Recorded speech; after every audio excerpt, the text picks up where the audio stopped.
বাঙালির 12 মাসে 13 পার্বণ, আর 12 মাসে 13 পার্বণের অন্যতম সরস্বতী পুজো। আর সরস্বতী পুজো মানেই বাঙালির আলাদা আবেগ, আর সেই আবেগকে ঘিরে এই মুহূর্তে সাজো সাজো রথ কুমারটুলি। আমরা এই মুহূর্তে কুমারটুলিতে মোহনবাসী রুদ্রপালের ঘরে আছি, আর দেখতেই পাচ্ছেন অসাধারণ সব মূর্তি।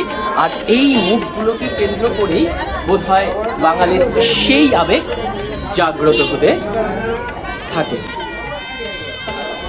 আমরা মোহনবাসী রুদ্রপালের ঘর থেকে বেরিয়ে কুমারটুলির এই মুহূর্তের ভিড়টা দেখিয়ে দেওয়ার চেষ্টা করব।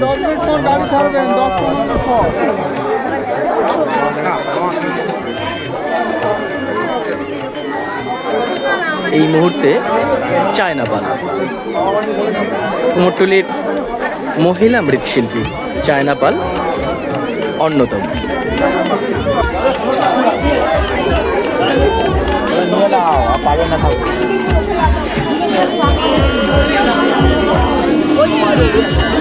আমরা ধীরে ধীরে এগিয়ে চলছি কুমোরটুলির অন্দর মহলের দিকে।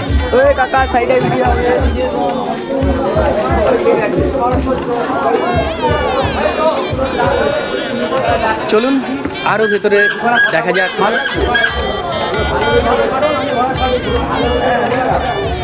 ঠিক যেমন ছোট্ট ছোট্ট সরস্বতী রয়েছে, তার পাশাপাশি কুমারটুলি মানেই বিশাল বড় আকৃতির মাতৃমূর্তি।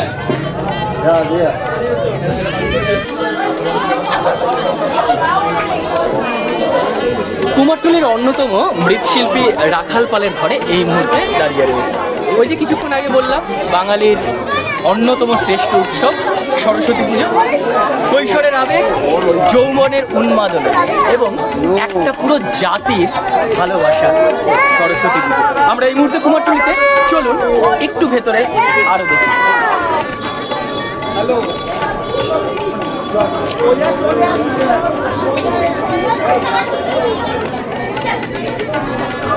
একের পর এক নানান ধরনের রূপ নষ্ট করে মা সরস্বতী। সরস্বতী মানেই আর্ট, আর আর্ট মানেই আর্টের ঠাকুর।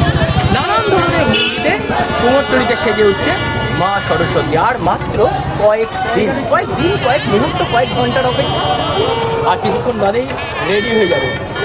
মা তো রেডি হচ্ছে, আপনারা রেডি হচ্ছেন তো? হ্যাঁ, রেডি হন, হাত জোর করুন, আর হাত জোর করুন করুন বলছি, আর বলতে শুরু করুন। জয় জয় দেবী চরাচর সারে, উঁচু যুগ শোভিত মুক্তার হার, বীণা রঞ্জিত পুস্তক হস্তে, ভগবতী ভারতী দেবী।